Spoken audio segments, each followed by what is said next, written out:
ఓం నమ శివాయ. మురుడేశ్వర్ కర్ణాటక రాష్ట్రంలో ఉత్తర కన్నడ జిల్లాలోని భట్కల్ తాలూకాలోని ఒక పట్టణం. ఇది శివుని పుణ్యక్షేత్రం. అరేబియా సముద్ర ఒడ్డున ఉంది. ఈ పట్టణంలో ప్రపంచంలోని అతి పొడవైన శివుని విగ్రహం ఉంది. ఈ శివాలయంలో ఉన్న ప్రధాన దైవం శివుడు మురుడేశ్వరుడుగా అర్చింపబడుతున్నాడు. మురుడేశ్వర పట్టణ ఇతిహాసం: రావణాసురుడు శివుని గురించి అంకుటిత తపస్సు చేసి మెప్పించి ఆత్మలింగాన్ని భూలోకానికి తెస్తాడు. కానీ శివుడిచ్చిన ఆత్మలింగం స్వభావం ప్రకారం భూమి మీద ఆ లింగం ఎక్కడ పడితే అక్కడ స్థాపితమై అక్కడ నుండి తిరిగి ఎత్తశక్యం కాదని శివుడు చెబుతాడు. రావణాసురుడు ఆత్మలింగాన్ని లంకలో ప్రతిష్ఠిస్తే ప్రతికూల చర్యలు జరుగుతాయని భావించి దేవతలు విష్ణువుని వేడుకొనగా విష్ణువు తన మాయతో సూర్యాస్తమయం అయ్యేటట్లు చేస్తాడు. అప్పుడు రావణాసురుడు సూర్యాస్తమయం అయిందని భావించి సంధ్య వార్చుకోవడానికి సంసిద్ధుడవుతాడు. ఈ విషయం తెలుసుకున్న నారదుడు వినాయకుని వద్దకు వెళ్లి రావణాసురుడి వద్ద ఉన్న ఆత్మలింగం తీసుకొని భూమి మీద పెట్టాలని చెబుతాడు. అప్పుడు వినాయకుడు నారదుడు కోరినట్లు రావణాసురుడు సంధ్య వార్చుకునే సమయానికి బ్రాహ్మణ వేషంలో వెళతాడు.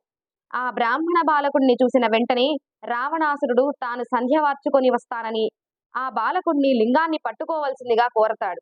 అప్పుడు వినాయకుడు లింగం చాలా బరువుగా ఉంటే తాను ఎక్కువసేపు మోయలేనని, మోయలేకపోతే సమయం వచ్చినప్పుడు 3 సార్లు పిలుస్తానని, రావణాసురుడు రాగలేకపోతే ఆ లింగాన్ని భూమిపైన పెడతానని చెబుతాడు. రావణాసురుడు అందుకు అంగీకరించగా వినాయకుడు లింగాన్ని తన చేతిలోకి తీసుకుంటాడు. రావణాసురుడు సంధ్య వార్చుకోవడానికి వెళ్ళగానే గణపతి లింగాన్ని మోయలేకపోతున్నట్లు 3 సార్లు పిలుస్తాడు. సంధ్య మధ్యలో ఉండడంతో రావణాసురుడు అక్కడకు వచ్చేటప్పటికే వినాయకుడు లింగాన్ని భూమి మీద నిలుపుతాడు. రావణాసురుడు వచ్చి లింగాన్ని భూమి మీద నిలిపినందుకు గణపతి నెత్తి మీద ఒక్క మొట్టికాయ ముడతాడు. గణపతి నెత్తి గుంట పడుతుంది.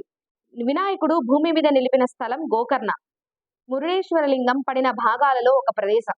విష్ణువు తన మాయని తొలగించగా వెంటనే సూర్యుడు ఆకాశంలో మళ్లీ కనిపిస్తాడు.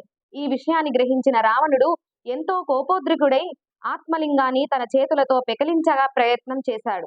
ఆత్మలింగం పైన ఉన్న కవచాన్ని విచ్ఛిన్నం చేసి విసిరేస్తే గోకర్ణకు 23 కిలోమీటర్ల దూరంలో సజ్జేశ్వర అనే ప్రదేశంలో పడుతుంది. లింగం పైనున్న మూత తొలగించి విసిరివేస్తే అది గోకర్ణకు 27 కిలోమీటర్ల దూరంలో ఉన్న గుడేశ్వరంలో పడుతుంది. లింగంపై ఉన్న వస్త్రాన్ని విసిరివేస్తే అది కందుక పర్వతంపై ఉన్న మురుడేశ్వరంలో పడుతుంది. ఆ పేరు కాలక్రమేణలో మురుడేశ్వరంగా మారింది. ఆ సముద్ర తీరంలో ఉన్న ఈ మురుడేశ్వర ఆలయాన్ని చూస్తుంటే అలాగే చూస్తూ ఉండాలనిపిస్తుంది. ఇక్కడ శివుడు శివలింగ రూపంలో పూజలు అందుకుంటుంటాడు. కందుక కొండపైన నిర్మించిన ఈ ఆలయం ప్రపంచంలోనే 2వ ఎత్తైన శివుని విగ్రహానికి ప్రసిద్ధి చెందింది. ఈ విగ్రహం ఎత్తు 123 అడుగులు. ఈ విగ్రహానికి బంగారు పూత పూశారు. ఇక్కడి రాజగోపురం 20 అంతస్తులతో ఉంటుంది. ఆలయంలోకి ప్రవేశించే ద్వారానికి ఇరువైపులా 2 ఏనుగు విగ్రహాలు. ఇక్కడ కనిపించే మురుడేశ్వర ఆలయం యొక్క దృశ్యం ప్రతి ఒక్కరిని మంత్రముగ్ధులను చేస్తుంది. 20 అంతస్తుల రాజగోపురం ఈ ఆలయానికి మరో ప్రత్యేకత. దీని పైకి వెళ్లి ఆలయాన్ని పూర్తిగా వీక్షించవచ్చు. అలాగే పక్కనే ఉన్న సముద్రాన్ని కూడా ఆస్వాదించవచ్చు. ఆధునిక కాలంలో దేవాలయ నిర్మాణంలో పవిత్రతకు విశేష ప్రతిభకు నిదర్శనం మురుడేశ్వర దేవాలయం. మురుడేశ్వర దేవాలయ ఆవరణలో కనిపించే ఎత్తైన శివుని విగ్రహం చూపు తిప్పుకోనివ్వకుండా ఉంటుంది. ఈ భారీ విగ్రహాన్ని నిర్మించడానికి సుమారు 2 సంవత్సరాల సమయం పట్టింది.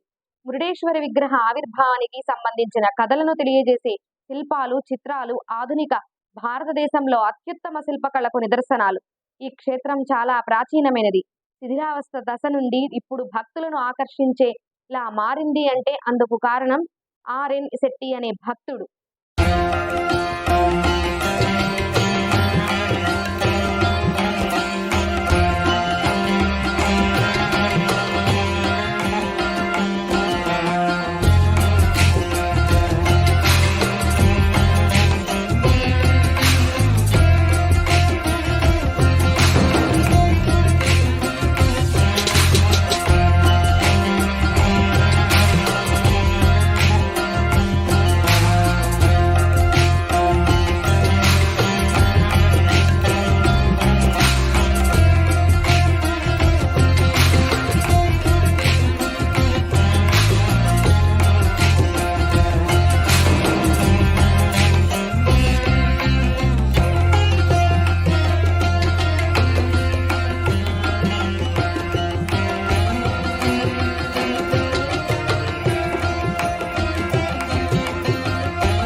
మురుడేశ్వర ఆలయ ప్రాకారంలోనే ఇతర దేవతల చిన్న మందిరాలు ఉన్నాయి.